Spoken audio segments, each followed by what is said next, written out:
So we have a keynote speaker for our day. He's from from APD.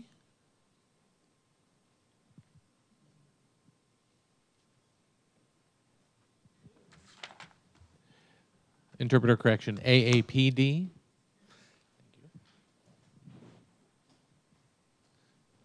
This is Mark Perillo. He's the president of the American Association of People with Disabilities. Thank you for coming to present to us today. I know you really are involved with all disabilities group, but we thank you for your time and investment today. Happy to be here.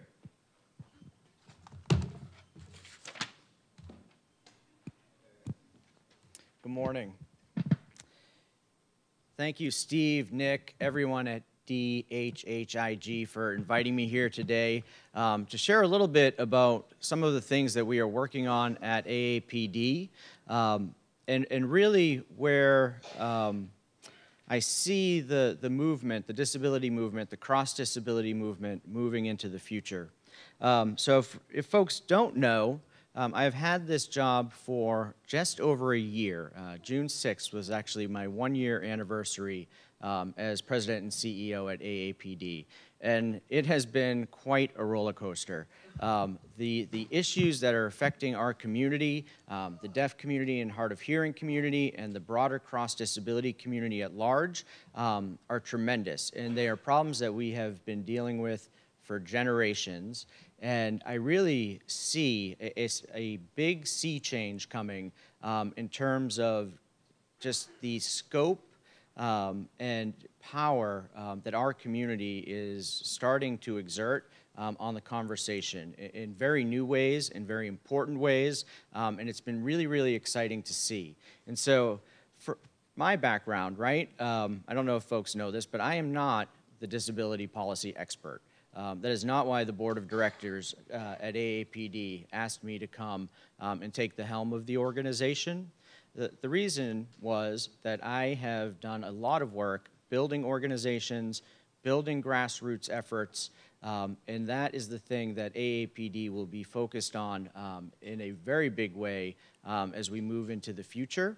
And I really believe in my heart, if there is one thing that I can do while I am at AAPD, it is to really change the culture, and not the disability culture, the American culture, and perceptions around people with disabilities, because we all know what we're capable of achieving, but a lot of folks don't. And I really believe that if we are doing everything in our power every day to go out, to change perceptions, to let folks know that we can do anything that other folks can do, that is going to lead to employment, it's going to lead to better educational opportunities, and it will absolutely change the dialogue.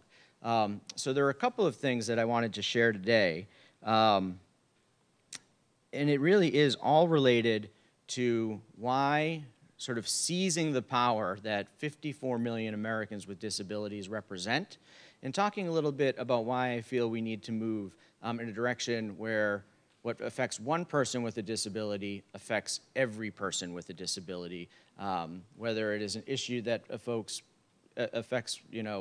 quads, an issue that affects folks who are deaf and hard of hearing, an issue that affects the blind community. We are absolutely stronger together. My background, did a couple of things before coming to AAPD. Most recently, I was working for President Obama as his director of diversity. But I actually ran the two largest political action committees in the LGBT community before I went into the administration.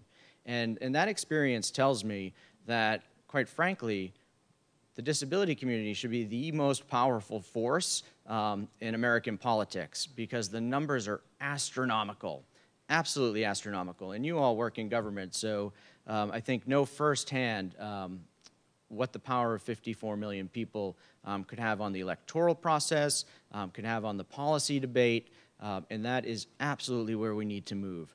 And so for the thing that I really see happening, and this week is a really great example, is that we're starting to fight back, right?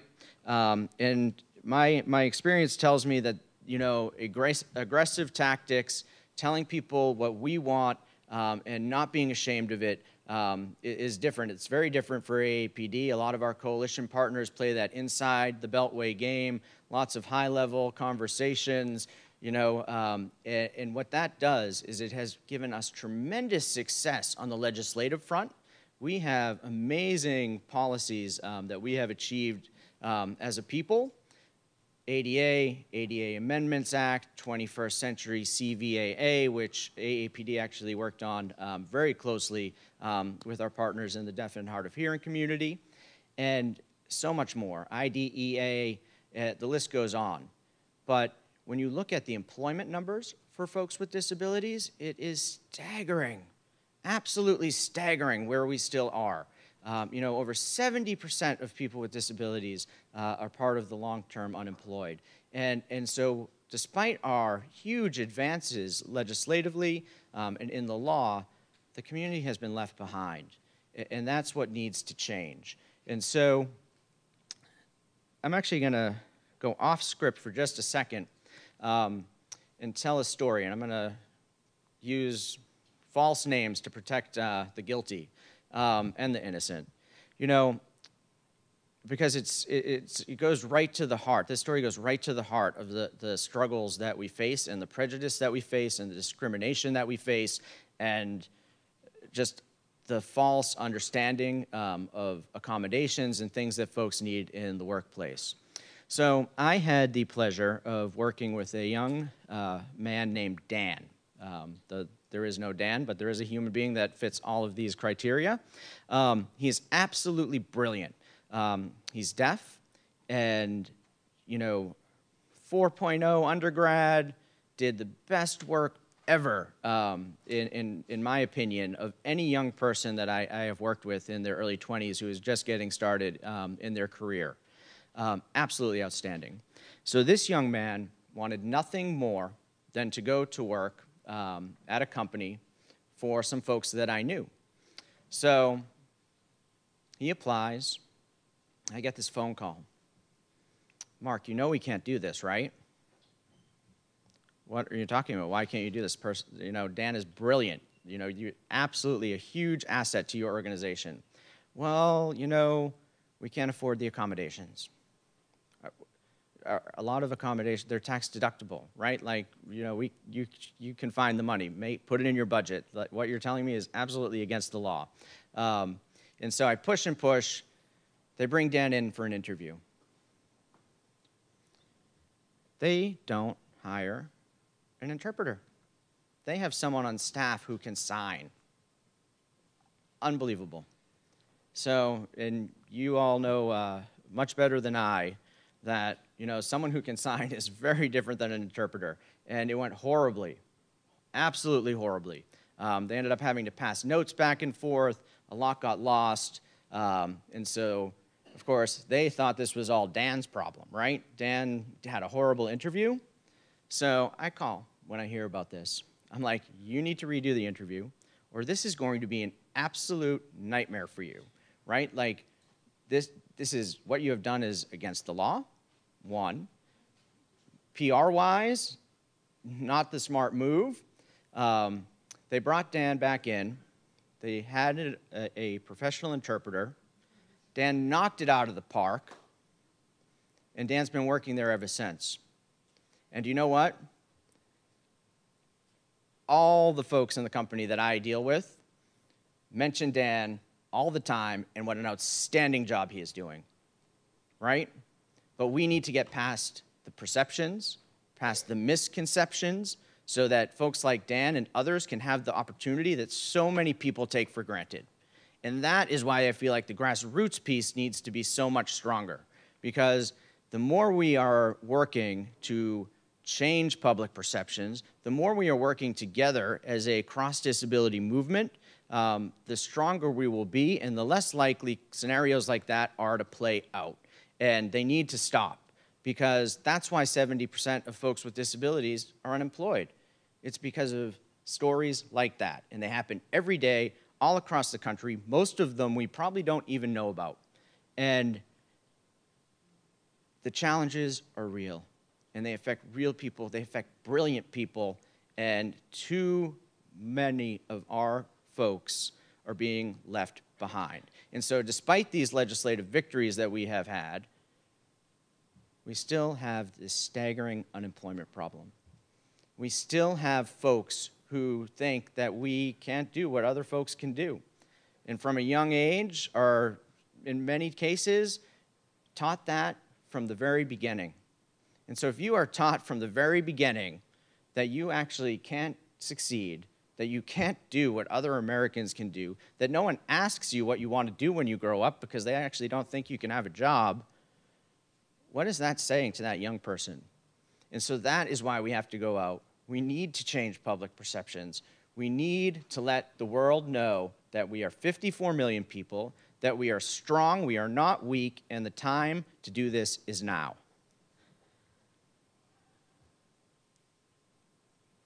So let me talk a little bit about what I've been doing this week.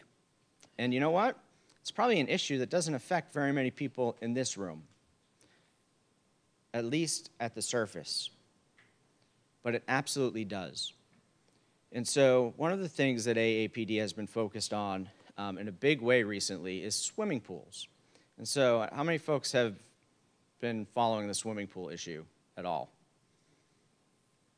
Right? Very few folks. So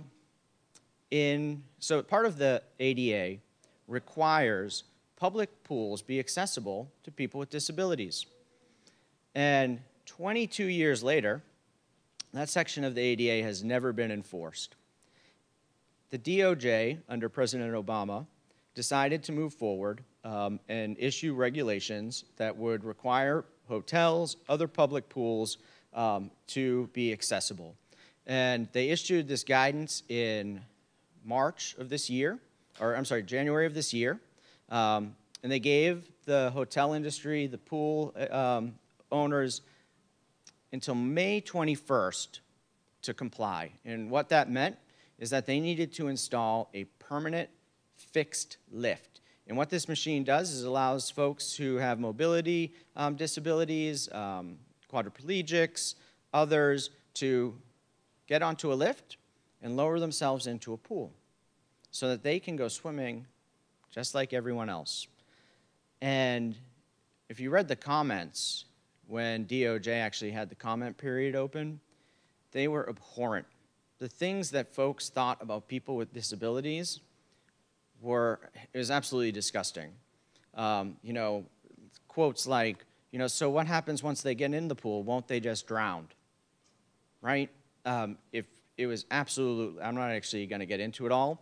There's a blog on AAPD's website, my last weekly message, if you want to read more. But when it came right down to it, the main reasons were really quite bigoted. The hotel industry said things like it was expensive. They were concerned that they were basically setting up a jungle gym right beside the pool that children would get hurt on. And so they, well-financed, well-heeled, decided to put a lot of pressure on Congress, a lot of pressure on the Department of Justice, and what they did was get the Department of Justice first to extend the deadline to January of next year. There actually, the lifts were in short supply, which was legitimate. There was a lot of concern that folks thought there might be some drive-by lawsuits this summer if they didn't have the permanent lift. So they extended it to January. We've been waiting for 22 years, so I probably wouldn't say this publicly, but that seems pretty reasonable, right? Let's give folks some time to actually order these lifts, install them. The manufacturers were out of them. That's okay. A week later, DOJ comes out with some new rules. And what they basically did was grandfather in anyone who had purchased a portable lift. So there are lifts that aren't actually beside the pool at all times, and basically they sit in a closet usually. Folks don't know how to find them when folks on staff don't know how to find them. They don't necessarily know how to install them. And even more importantly, in my book, a person with a disability needs to request it. And therefore are put in a dependent relationship with that hotel that I think is unacceptable because equality should not come with strings. It absolutely shouldn't come with strings. And so now we have this whole entire debate that the hotel industry is winning, where now a lot of hotels can have the portable lift. And one of the tenets of the ADA that is so important, especially when you're looking at buildings and structures, is that accommodations like this need to be permanent. And so in my book, what the hotel industry is doing, whether it's intentional or not, is providing the opportunity for the next debate, right? Which is, you know, no one in our office uses a wheelchair, so why do we need to have a permanent wheelchair ramp? You know, it goes to some stuff that we hear folks saying when they were running for the Senate a few years back. You know, if there are no folks working in our building, why do we need an elevator? And they are setting the precedent that things do not need to be fixed. And so the pool issue is an issue that's really interesting because people say, Mark, why are you focused on this issue? Because it is going to undermine the ADA in a way that is very, very tragic. The other thing that happened in the House of Representatives is a bill passed that basically stripped the Department of Justice of their ability to enforce this section of the ADA. And so it was through the appropriations process that they would lose that authority. And that is another dangerous precedent, right? So what's next? What's the other thing that the DOJ can enforce? And it might not be the ADA, it could be the 21st Century CVAA or another bill. And it's absolutely a very concerted effort to undermine the very, very most fundamental principles of the ADA, and we can't let that happen. And so we actually are doing something that AAPD doesn't usually do. We're taking the fight back to them. And so we had, yesterday, had the all-access pool party, and it was a protest in front of the American Hotel and Lodging Association building at 1201 New York Avenue, and we had about 250 people out there. They were from all walks of life. A lot of them were wheelchair users. Some of them weren't. Some folks from the deaf community, folks from the blind community, across the board. And we were telling the AHLA that they needed to stop. And it was a direct action, and it goes to where AAPD is heading. We're building a strong grassroots because it's absolutely important. Because if we were just, actually, I'm going to back up, because there was a lot that actually went into that decision, including 3 months of dialogue directly with the AHLA. So Marlene Carlucci, who runs their lobbying shop, is someone who I personally like.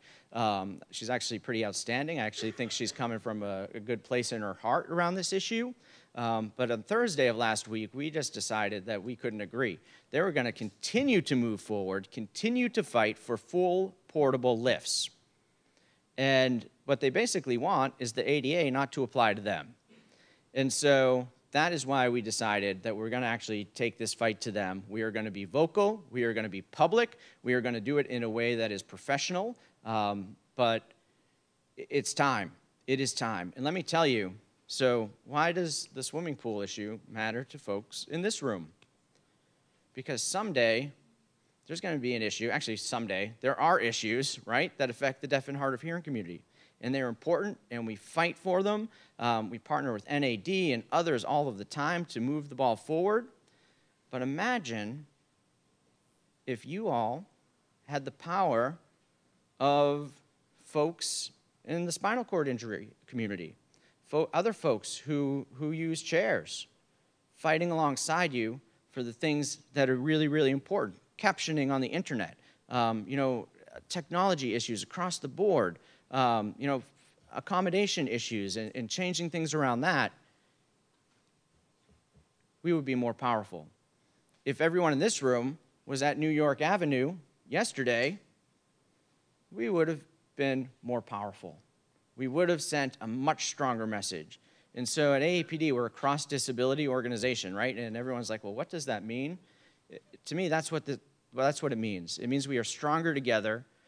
that when we fight together, when we stand up to efforts to repeal our rights, to roll back our rights together, we are stronger. And so there's this group called the National Disability Leadership Alliance, and it is a coalition of disability-run organizations, so AAPD, NAD, ADAPT, NICL, a whole bunch of other groups. And we are coming together, and we're working together because we all recognize that together we can change the world. And I have no doubt that the more we work together, the longer we work together, we will be the unstoppable force in American politics that will be very, very difficult for anyone to budge, because that number is astronomical. We all know it. We are the largest minority group in the United States of America. We need to seize that power. And if we do, when we do, we will absolutely be unstoppable. And so thank you for having me here today. I really am honored to be here, and thank you.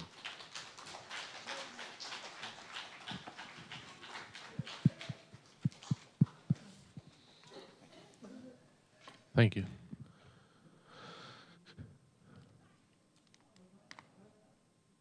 I know there are some people seem to have some questions. Nick, do you mind coming up? First, if you have, I have a couple of questions. Nick may have something also for you.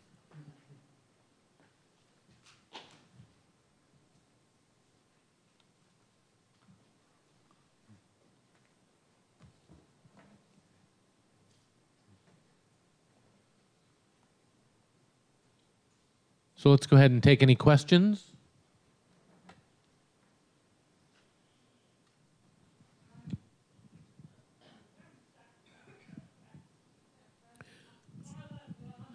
You said 70% of people with disabilities are unemployed. Does that statistic include the 8.2% of people throughout the United States? I'm not sure that I understand the question. But so there's two, yes, so actually the larger unemployment number that the government released recently, right? So yes, it does. So there, well,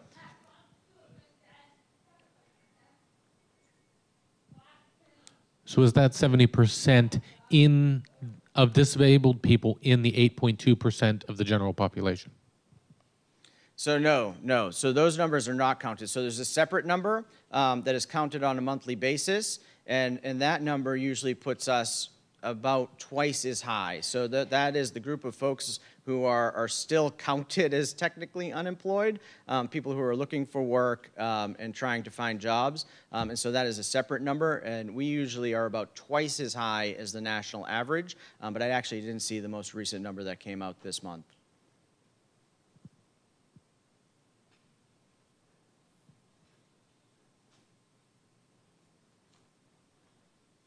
Are there other questions?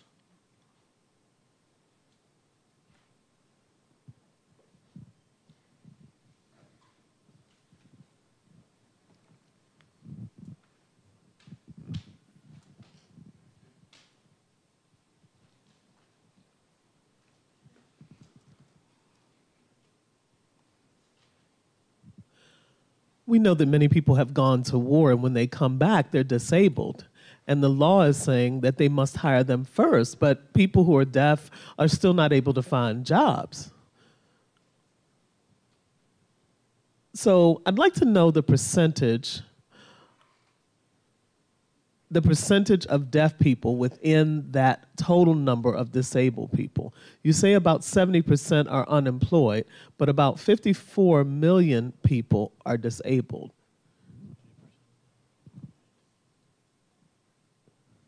And it seems like now many people who are hearing are taking advantage of the disability system to get jobs and so forth. But deaf people are still an invisible minority within the disabled population. And many of these military people are coming back and taking advantage of it. I see some improvements, but we are still struggling. It seems that deaf people are still put at the end. You know, if we've been deaf for life from birth and we're continue to be deaf, we're still struggling, and we have no opportunities, and I don't feel that's appropriate. Yeah, so I agree. I think that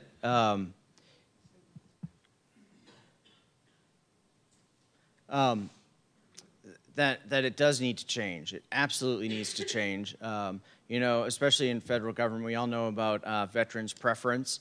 You know, personally, I think that it is important that we treat our returning soldiers with respect, and we provide opportunities to folks.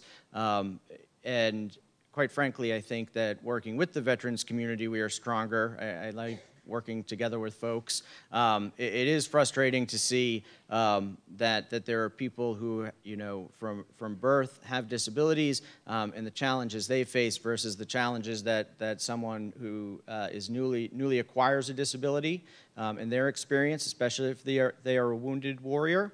But I believe that all ships rise with the tide. That is my hope. And that is what we're working towards. Actually, employment is something that I probably spend most of my time working on, even though I just talked about swimming pools. And so one of the things that we're doing, and probably everyone in this room is much more aware of the effort around Section 503 and federal contractors. And so that effort would basically require federal contractors to set hiring targets around people with disabilities. And, you know, it's the same old tune. You know, it's part of the Rehabilitation Act of 1973. It's 39 years old. It's never been enforced. And this administration is moving forward with enforcement. But again, we have the same thing happening that is happening with swimming pools.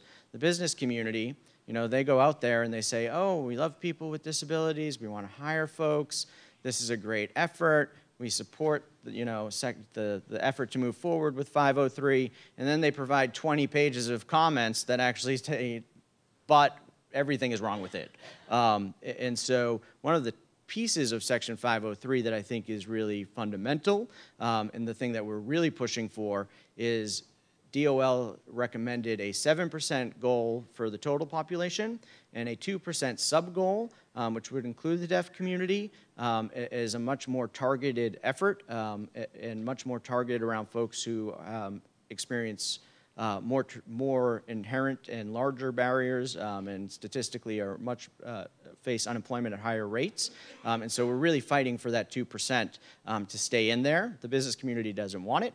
And, you know, they're the ones with the resources. They're the ones pounding the pavement. They're the ones putting the pressure on the administration.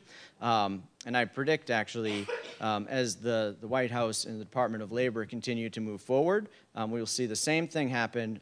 There will start to be efforts in Congress to, you know, take away this really important initiative that has been 39 years on a shelf.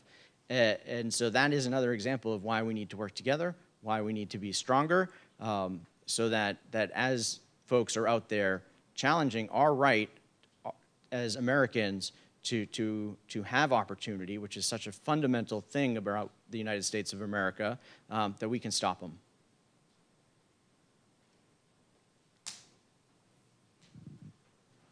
We have time for one more question. Are there any others? Sorry, there's somebody already in place for it.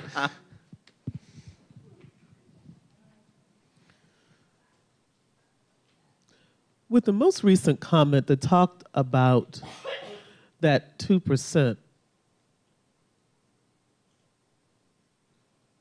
I know that President Obama wants to increase the number of people with disabilities. I'm not sure about the percentage exactly, but how do you recommend that we, it's a little bit dark, the interpreters are not able to see you standing there, so if you'd be willing to come on stage so we can actually see your question. Thank you. These lights are very bright in my eye. I'm Ty, and I work at the Department of Labor.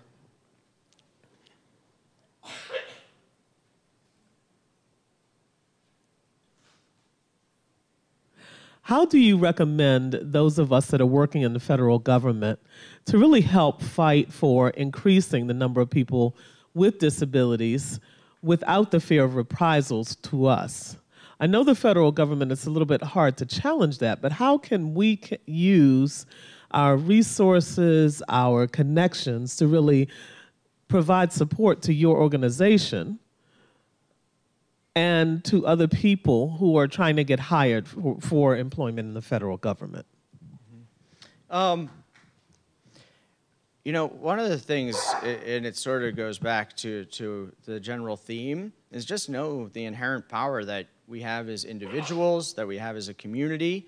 And one of the things that I see a lot of other communities do is they're really aggressive about this stuff. They are, you know, they know that there are job openings within their department. They are working with constituency groups to drive resumes in, so that, you know, folks with disabilities or other constituencies are being fully considered when the time comes to look at these jobs.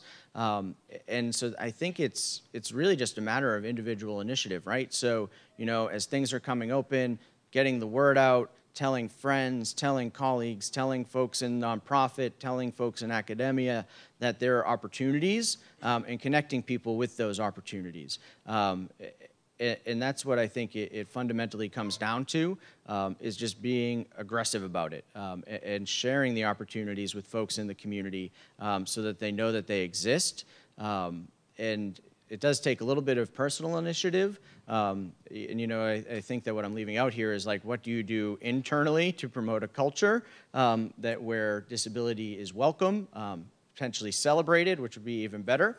And so I think that that's another piece, right? Working with folks within the various HR departments, the CHICOs, OPM, to really move this forward. So one of the things that OPM is actually very, very focused on is the President's executive order to get 100,000 folks with disabilities in the federal government. I think it's by 2015.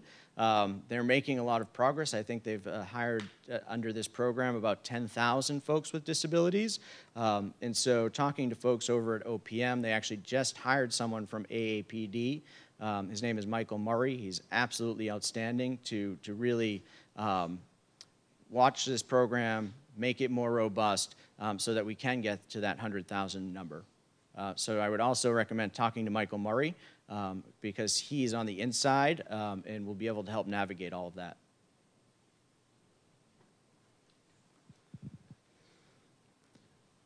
It's all the time we have. But again, you know, you have deaf and hard of hearing in government. We're supposed to help with job promotion issues, with collaboration. We already have an affiliation with AAPD. We are an ally, and we work together as allies, because alone we're not as strong as we are together. Nick does have something for you. And actually, one thing I would like to do, I saw a lot of other questions. Let me give you my email address.